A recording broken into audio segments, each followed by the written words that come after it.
Did you know that Norfolk was home to what was likely the first Emancipation Day celebration in the country?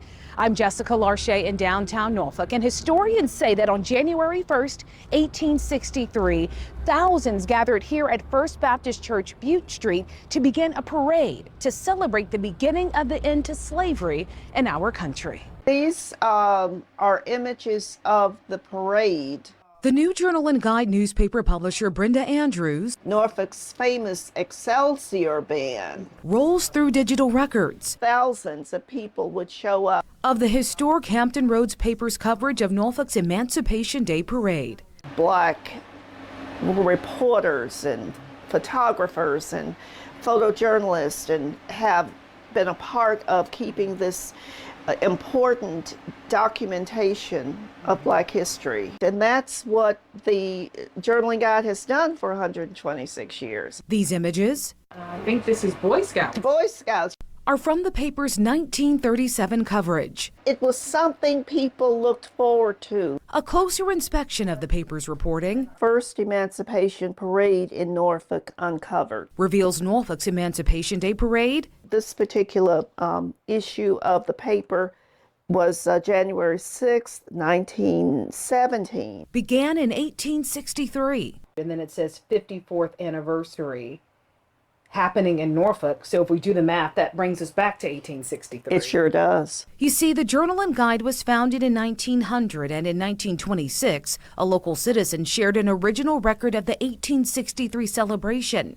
And an article from the New York Times that year confirmed the parade happened the same day Abraham Lincoln's Emancipation Proclamation took effect, marking freedom celebrations in Norfolk long before Juneteenth, the day in 1865 when enslaved African Americans in Galveston, Texas, became free. As many as 4,000 people participated in that parade on January 1st, 1863. Historian and author Dr. Tommy Boger says the Norfolk parade included thousands of free and enslaved Black people, many seeking refuge in the Union-controlled city.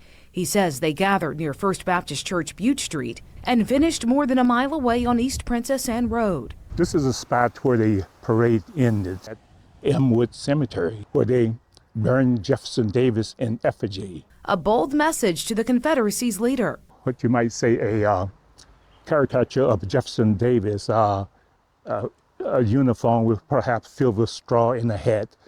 He symbolized Jefferson Davis, and they burned him, set it on fire. Does that make Norfolk the spot of the first Emancipation Day parade in the country? As far as I've been able to determine, yes, especially because this was the one area that was under control of the Union Army. And this was a big holiday among Blacks in Virginia, and it didn't begin to peter out until around about World War II. The Journal and Guide's reporting reflects the parade's disappearance over the decades, but Andrews says reflecting on its run on Juneteenth is important. So you have to tell your own story, or it gets told for you.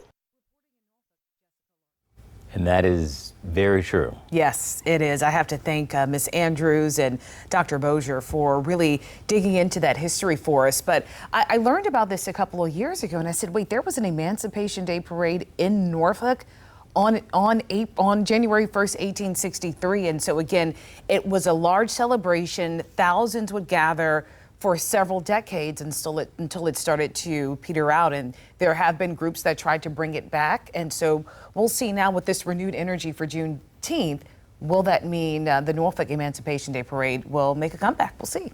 And not surprising that the Journal and Guide would be on top of it and would have the pictures and, you know, that important part of our history. Absolutely.